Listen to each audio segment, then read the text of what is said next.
doon xeex pour rupture quoi changement te ba léegi malheureusement am na Sénégalais yu gëm ni changement mi nga am quoi rupture mi nga am parce que dañu ni gëmloo di def seen may na non 6 mois rek dañ leen may tuuti nañ may mu dal ak yooyu sànq joxe naa fi benn genre exemple quoi par rapport ak ku ñuy toggloo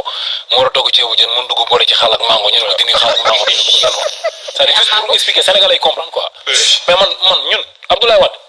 dafa am ñu ko tuddee doom quoi mu def leen ay ministre conseiller bi mu fi nekkee quoi tuddee doom Macky Sall am na ñu ko tuddee doom quoi mu def leen ministre conseiller ñoo am salaire may passeport diplomatique bien sûr Ousmane Sonko am na ku ko tuddee doom mu def ko ministre conseiller. sama gars yi on est en démocratie te kenn ku ne libre nga commenter wala nga analyser nu mu la neexee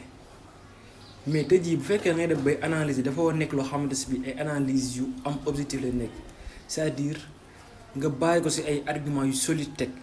tey jii nee na am ñoo xam ne dañu tuddee doom Ousmane Sonko mu fal leen ministre conseil mais pour vous dire une chose loolu nekkul li nga xamante si bi moom mooy lu garaaw non non. tey jii dañu bëgg wax exemple tey su ma amee sama xarit waruma ko mën a fal wala mu am ko xam ne jege na waruma ko mën a fal non non du loolu de dañuy war a xool ba xam ki nga fal am na compétence bi wala amu ko ki nga xamante ne bi moom nga fal ba xam am na compétence wala amu ko tey jii soo dee bay critiquer di dénoncer benn affaire da naan Ousmane Sonko de fal na diw te diw moomu fal de li nga ko fal amu ci xam-xam wala léegi man fekkee dama am sama xarit ma amuma ay relation léegi ma am yenn poste yi. léegi dama ko fay bàyyi dem jox ko keneen ko xam ne si biir naan damay wax naan exemple kii sama ama jege mu war duma ko fal non non xam lu bon mooy nga am sa benn xarit nga fal ko pour récompense tout simplement te amul benn compétence loolu mooy lu bon waaye doo bàyyi ni ñukk sa xarit fii wala nga bàyyi ñukk sa ay ñoo xamante ne si biir am nañ xam-xam nekk sa wet dem di xoole feneen nit ki booy critiquer damaa bëgg sa critiquer am benn objectif te moom damaa xamul combat am lan la réellement lan lay kaas moom lan mooy problème réellement. aussi la ngeen jàppee Ousmane Sonko nit koo xamante ne si bii ku parfait la carrément bu def benn erreur je peux pas comprendre ça et en plus bu fekkee nit ki da nga ànd ak moom nga xeexal ko ba mu falu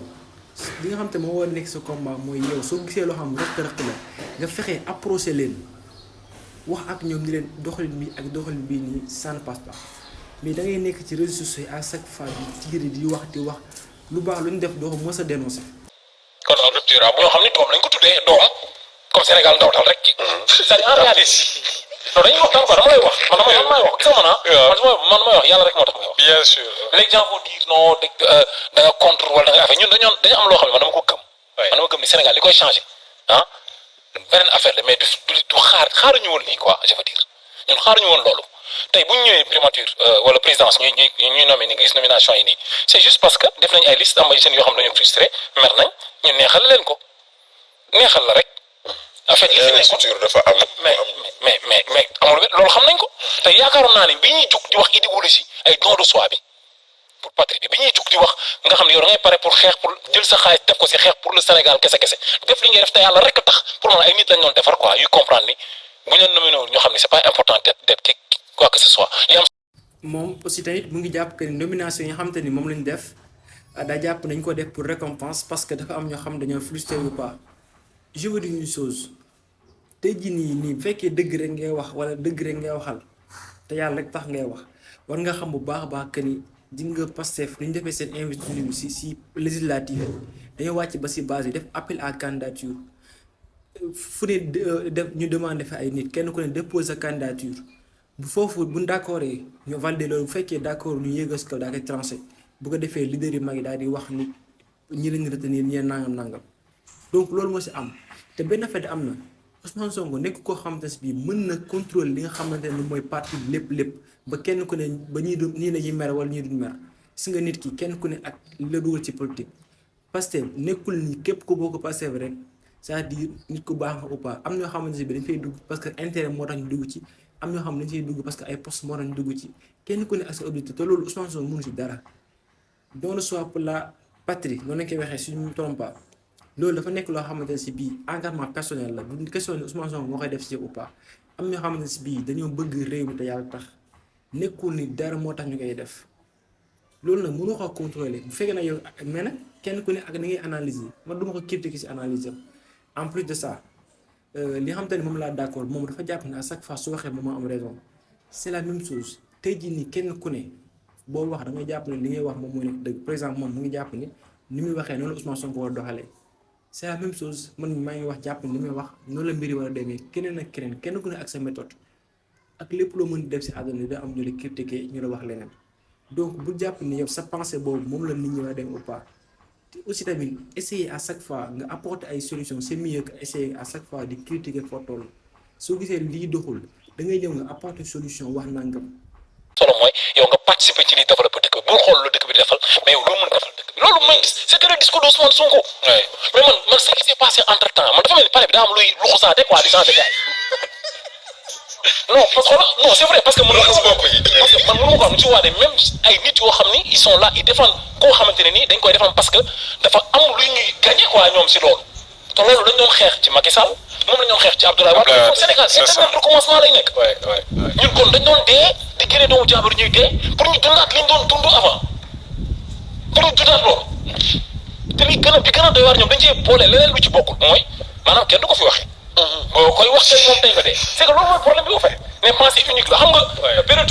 yeneen pouvoir yi sax doon na am fitna bu nekk peut-être doon nañ tëj gars yi doon nañ wax sa xalaat mais bi sa téléphone moom tey nga dee bon moom aussi tamit mu ngi nekk di dénoncer li nga xam moom mooy pensée unique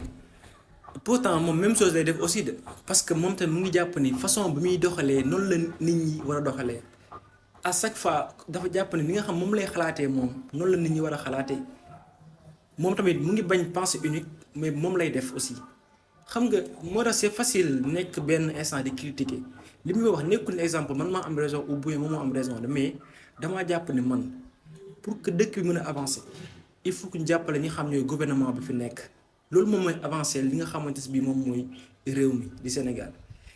dara jëru fi nekk fii di essayer di def ay loo xamante ne bii da leen tardeel ou bien nangam parce que seen échec gu ñëpp la lii ku farak ñoom ku ñàkk farak ñoom ñëpp si yam seen échec gu ñëpp la en plus de ça di critiquer doo gis benn yoon ñi nga xamante ne bii ña fi gën a nekk di wax ci réseaux sociaux wala ci kaw ñi proposer ay solutions ou pas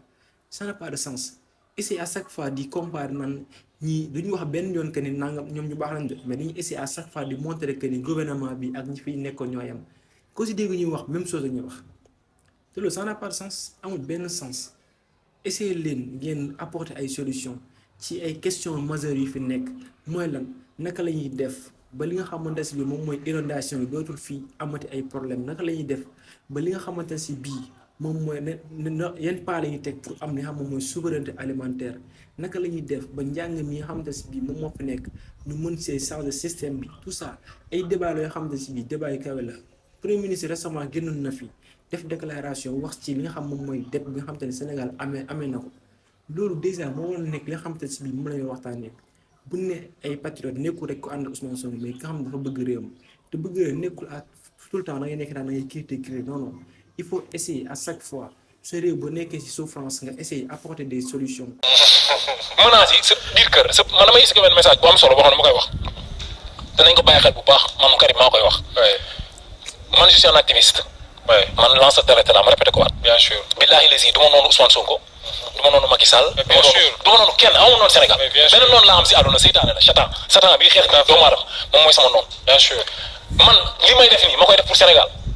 ma wax leen dëggantaan loolu mooy doon soo xamuñu ko ñoom su ma ci nit rayee man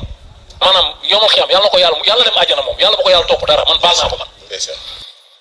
pour wax leen lan mooy dëgg-dëgg kuy xeexal réew quoi Sénégal bu fekkee ni am na kenn ku nekk njiit Sénégal fii nga taxaw di wax chaque jour laa wax ngay taxaw ñun ñuy wax di la accompagner di wax ba doomu jàmbur yi di gën di dee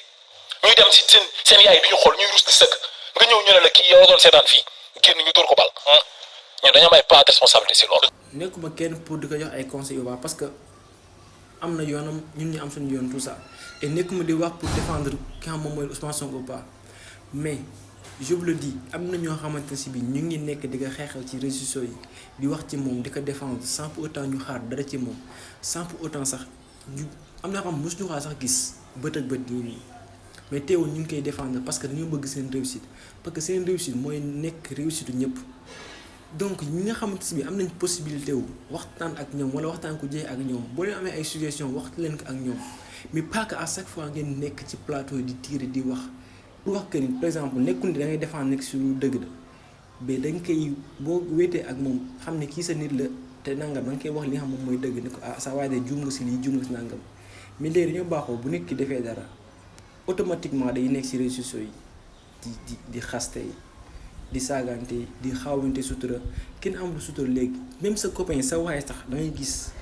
nga am moom problème rek nekk ci réseaux sociaux yi xoolal yàq ko lu mel ne xam wala nga nekk dana koy live lu pas pourquoi pas léegi bu amee nit ak problème nga gisante ak moom wax ak moom bu fekkee gisante mënul yomb nga xool ban moyen nga def pour jéem koo jot wax ak moom mais de comprendre loolu moo nekkoon vidéo bi tey di leen wax que ni bu fekkee juum naa